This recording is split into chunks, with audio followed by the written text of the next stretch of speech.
How APC rigged 2019 election. Babangida spokesperson. Welcome to the news and thank you for tuning in to listen. Kasim Afegbua, spokesperson of a former military president Ibrahim Babangida and one-time campaign spokesman for former Vice President Atiku Abubakar, says the ruling All Progressive Congress APC rigged the 2019 presidential election. Do you know that I will come out and say, what exactly should this do for us, this news? What exactly will this news do for us? Are they coming out to say, oh, or is it a plot to say, oh, the APC, they're not good enough for Nigerians? Well, if it is that, let me say this, it has failed. Majority of Nigerians now know that APC, PDP, both of them, they're the same. They are just the same person standing with different umbrella. That's it. This particular shop sells shoes, another one sells shoes. One painted their own blue, the other one red. Nothing different. The news in detail, please stay with us. Politics Nigeria records that on February 27, 2019, Atiku lost his presidential election to incumbent President Muhammadu Buhari of the All Progressive Congress APC by over 3 million votes. Atiku subsequently described the election as the worst in Nigeria's democratic history. Asked in a recent interview with Punch if he aligns with the claim that Atiku was rigged out, as claimed by the former VP and the People's Democratic Party. At the time, Afegbua accused the APC of rigging the last presidential election through Borno and Yobe states. Of course, we were rigged out, he said. They used Borno and Yobe states to rig the election. Yobe State recorded close to 84% attendance, such a curious figure where insurgency had been ravaging. Same goes for Borno, about 86% attendance. The figures were scored in those two states affected us badly. How we felt the military under Buratai, Tuko yourself, might have compromised.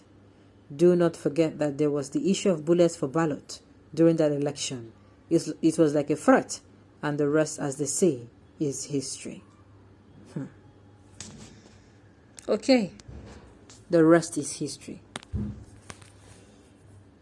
So what I'm saying is it a heads up to tell the INEC? I think the INEC should be you just send this particular story to the INEC and ensure. Yes.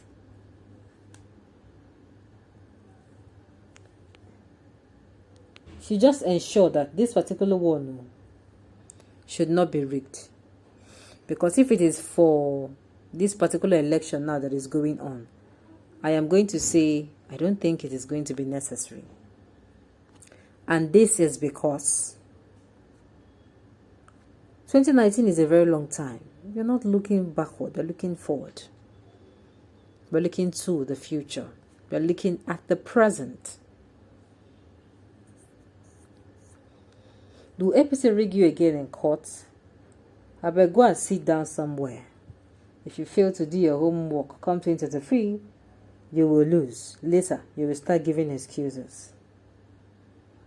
Because you are benefiting from the atrocities of election, you can be saying this again and again. Okay.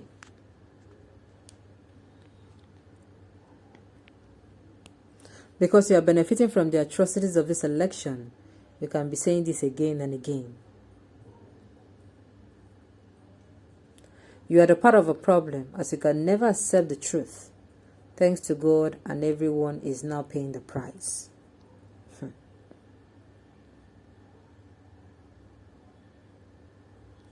Who appointed the judges and courts? Is it not the APC? And is it not the reason of removing the former CGN and crown their own CGN? You talk like you don't know what is going on.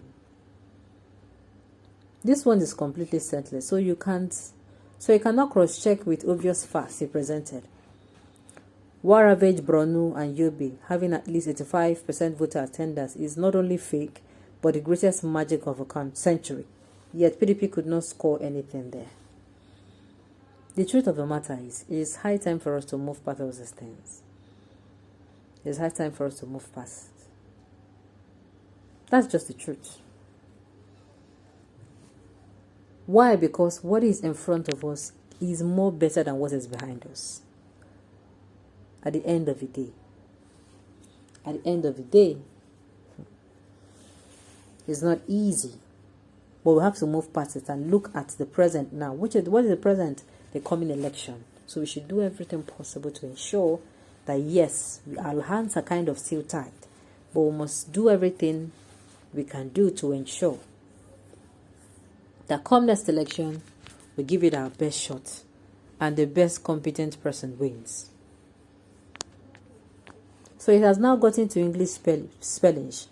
What about you who said, I beg, make rest, instead of, oh my goodness, these people.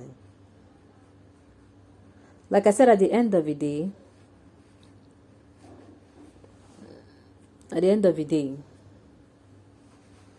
it is, I think they're trying to say it, for me, I think it's not necessary, but I think they're saying it so that people can actually be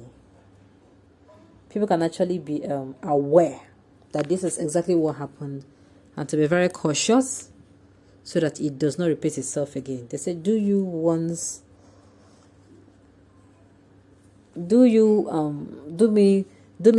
once, it's my own, as in it's shame on you.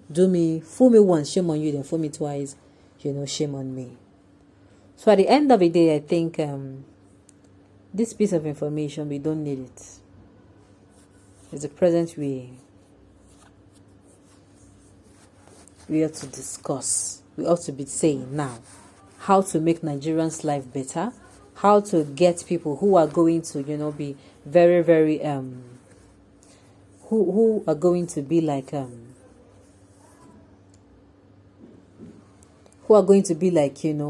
the presidency we want, because a one-man presidency cannot do all the job alone. It's not possible. We need to get someone who will get someone that thinks like him, that does things the way he would want them to be done. And at the end of the day, he gets to also choose people who are going to be working with him, because he alone cannot make it happen. Okay.